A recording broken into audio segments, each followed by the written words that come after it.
唉，近排關於呢啲巴膠或者係中小學生啊，即係影車一啲問題，即係多羅羅咁樣，細至即係用口鬧交，或者大至係交通意外都有啊。咁我甚至用口爭執嗰啲咧，我都當睇唔到啦。咁依家更加大件事嘅，連交通意外都有啊。咁即係簡單啲嚟講呢，即係有嗰啲中小學生即係影下影下，因為佢嘅做一啲唔安全嘅行為咁樣，所以最後俾車撞啊！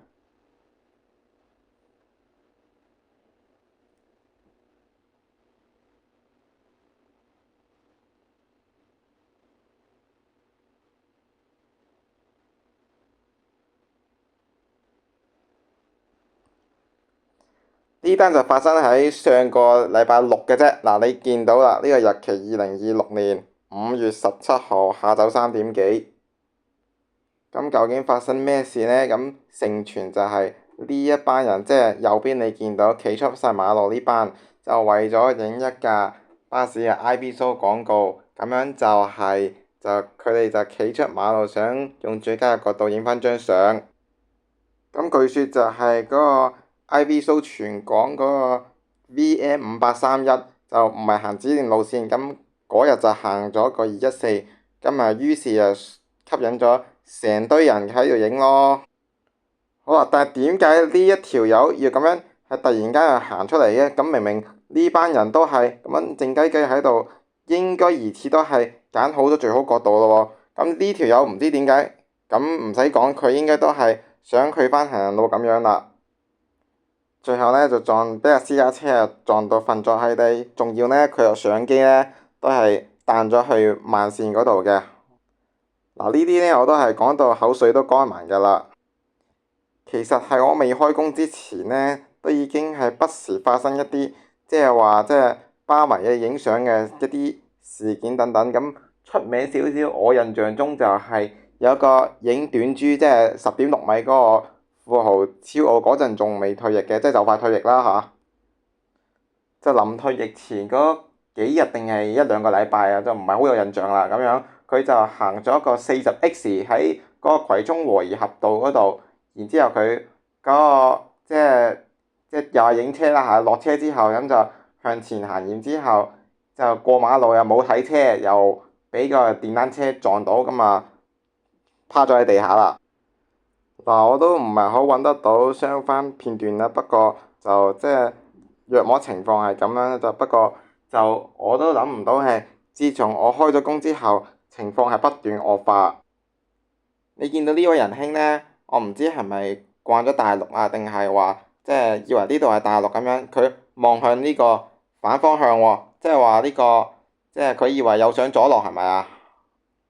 不過以我咁多年影車嘅經驗呢，斷估都唔係咁，佢應該係純粹係心急嘅啫，即係影車呢啲嘢，即係我唔理你咩原因撞車啦，咁樣你交通意外呢啲嘢即係一單都嫌多啦，仲要佢相機呢個都盛傳係幾萬蚊嘅喎，我唔知係啦，我又唔知呢啲所謂中小學生呢啲錢係邊度嚟嘅，即係我回想翻我個年代，我都係12、13歲先至有手機啫喎，仲未去到呢個即係單反相機呢咁即係高級高智能嘅一啲設備喎。咁我嗰啲咩手機都係嗰啲，即係平時即係出街影車都係用手機影相嘅，都唔會去到咁啲專業嘅設備嘅。而佢哋呢，話咩短鏡又有，長鏡又有啊！呢度大把佢嘅鏡頭，其實你反而即係冇乜見到會係你手機影相嘅咁樣啊。呢啲咁嘅鏡頭咁樣，以我所知咧，起碼係幾千蚊，甚至你貴啲幾萬蚊都有啊。而且你見到呢啲咁嘅人嘅年齡應該都係十幾歲咁樣鬆啲咁樣嘅，即係我唔知佢哋即係錢係邊度嚟嘅，或者點解佢哋嘅屋企會容許佢哋係使咁多錢去買埋呢啲嘢啊？佢唔將呢幾千蚊係使埋啲更加有意義嘅嘢身上，可能係買啲咩即係書嚟睇啊，或者係即係報啲咩興趣班嗰啲啊，佢哋都唔咁樣揀嘅。仲有我都唔知佢哋屋企人係知唔知情嘅，佢哋係咁多人去即係揸住個呢啲咩單反即係相機咁樣去影車，應該都知情嘅。咁樣，不過就唔會知道佢哋個個係企出馬路咁危險咁解咁樣，而且你都見到咁樣，你邊個人係有屋企人陪㗎？你即係左邊呢班友都唔似佢哋屋企人啦，係咪？咁佢哋應該係即係純粹等車咁樣去唔同地方嘅啫。呢個我覺得又涉及一樣嘢，就係一個法律真空期咁樣。咁樣咩意思呢？咁啊咁啱係可能大概年齡可能12至16歲左右。咁啊，即係話你犯錯咁樣，你又可能你上到庭可能喺輕判一下咁啊，可能即係法庭可能即係勸你咁樣啫。而且呢班人都係大部分都係唔會即係諗住去即係有屋企人陪咁樣出街嘅喎。好啦，咁啱依家有咩情況呢？就係啦，最即係熱血嗰班即係影車嗰啲人，又係呢個年齡層喎，所以搞到佢哋咪肆無忌憚啦。反正佢哋做錯嘢咁啊，又覺得唔會有咩後果咁啊，就但係你出咗意外都唔好啊！你俾車撞啊嘛，你受傷你都唔好啊！你先唔好講嗰啲咩法律問題先啦。你撞到成個人瞓低都唔好啊！咁樣你送院都唔好啊！唔通呢啲屋企人都唔知嘅咩？即係你送咗去邊間醫院，然之後仲要留院唔知幾耐咁樣。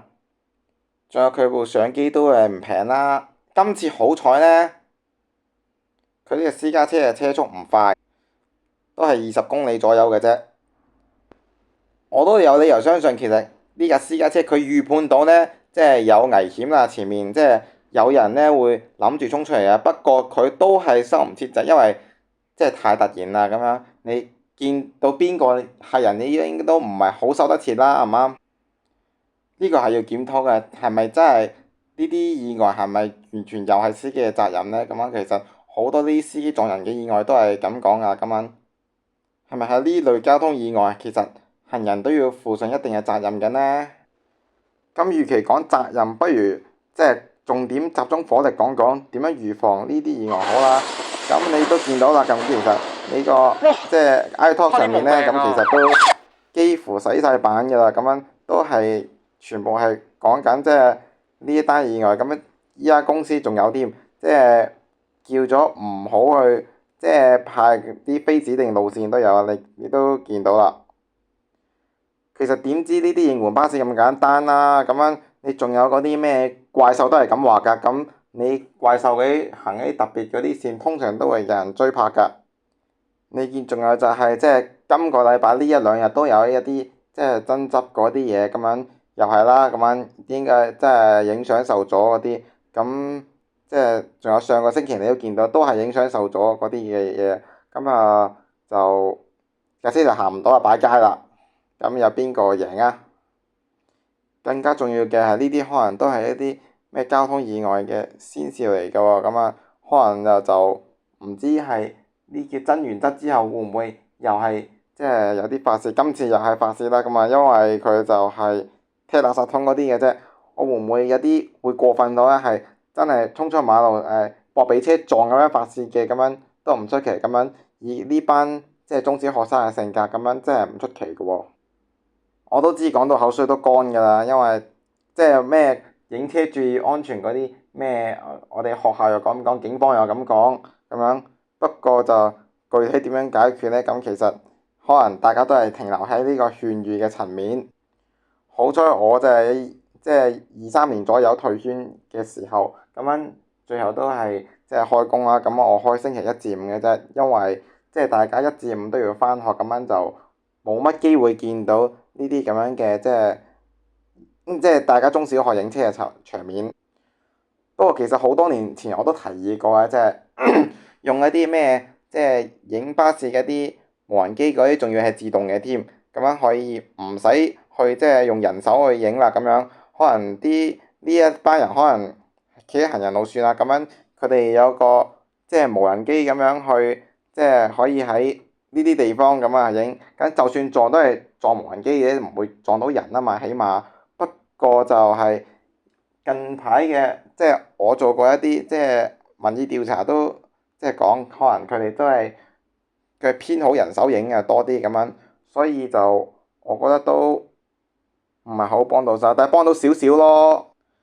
咁咁雖然依家都有啲咩無人機法例咁樣，我知咁樣用無人機都有佢唔安全嘅地方，但係起碼安全過成班人衝出馬路一字排開咁影先啦。